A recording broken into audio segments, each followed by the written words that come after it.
दोस्तों सह अभाज्य संख्या को हम लोग इंग्लिश में को प्राइम नंबर भी कहते हैं। चलिए हम लोग इसका परिभाषा देख लेते हैं। तो देखिए दोस्तों, इसका परिभाषा क्या कर रहा है कि ऐसी संख्याओं के जोड़े, यहाँ पे ध्यान दीजिए दोस्तों, ऐसी संख्याओं के जोड़े जिनके गुणनखंडों में एक, मतलब क्या, एक के अतिरिक्त कोई भी उभयनिष्ठ गुणनखंड ना हो, उन्हें सहअभाज्य संख्या कहते हैं।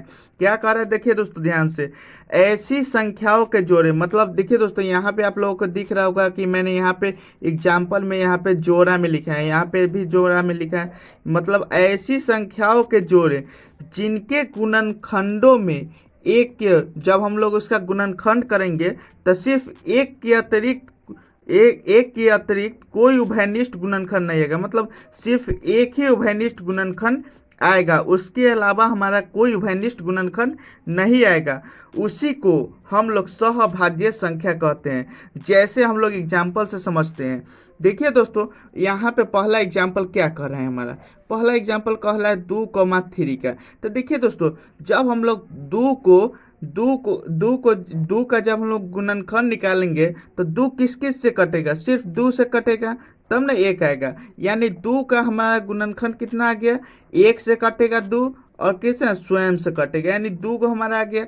अब देखिए दोस्तों यहाँ पे तीन किससे किससे कटेगा, एक से कटेगा और तीन से कटेगा। तो देखिए दोस्तों यहाँ पे आप लोगों को दिख रहा है कि एक से कटेगा और तीन से कटेगा। तो देखिए दोस्तों आप लोगों को ये दोनों में क्या कॉमन दिख रहा है। तो देखिए दोस्तों आप लोगों को दिख रहा है कि यहाँ दोनों में एक कॉमन है, एक कॉमन है। यानी ये हमारा जो एग्जाम्पल है वो हमारा सह अभाज्य संख्या है, ये हमारा सहअभाज्य संख्या है, क्योंकि इसमें एक के अतिरिक्त आपको कोई और उभयनिष्ठ गुणनखंड दिख रहा है। इसमें जैसे 2 हो गया, 3 हो गया, कोई नहीं दिख रहा है। दोनों में कॉमन क्या दिख रहा है, एक ही दिख रहा है। अब चलिए हम लोग दूसरा एग्जाम्पल देख लेते हैं। तो देखिए दोस्तों दूसरा एग्जाम्पल जैसे कह रहा है कि यहाँ पे 3, चल हम दूसरा ले लेते हैं। मान लीजिए कि आप 8 और 15 को देखिए दोस्तों, जब हम लोग इसका गुणनखंड निकालेंगे 8 का, तो कितना हो जाएगा, 2 चौके 8 हो जाएगा, फिर 2 दूनी 4 हो जाएगा, और फिर यहाँ से हम लोग लिख सकते हैं 2 एकम 2। यानी 8 का गुणनखंड हम लोग कितना लिख सकते हैं, 8 का कितना लिख सकते हैं, 8 किससे किससे कटेगा, 1 से कटेगा, फिर 2 से कटेगा, 3 से नहीं कटेगा, 4 से कटेगा, और फिर स्वयं 8 से कटेगा। अब देखिए दोस्तों हम लोग 15 को देख लेते हैं। तो 15 किस किस से कटेगा, 3 से कटेगा 5 मरते, और 5 से कटेगा 1 मरते। तो देखिए दोस्तों यहाँ से 15 हमको किस किस से कटेगा, 1 से कटेगा, 3 से कटेगा, 5 से कटेगा, और 15 से कटेगा। तो देखिए दोस्तों इसका विचार को, इसका विचार को,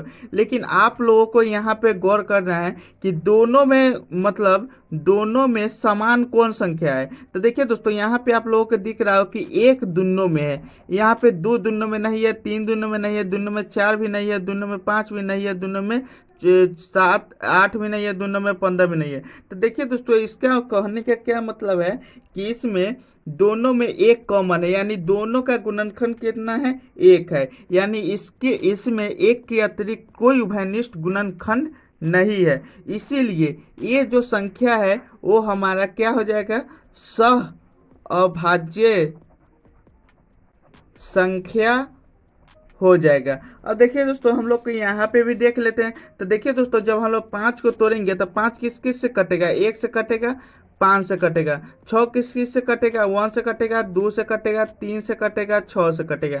लेकिन यहाँ पर भी आप देख सकते हैं कि यहाँ पे एक ही कॉमन है, यानी एक के अतिरिक्त यहाँ पे कोई उभयनिष्ठ गुणनखंड नहीं है।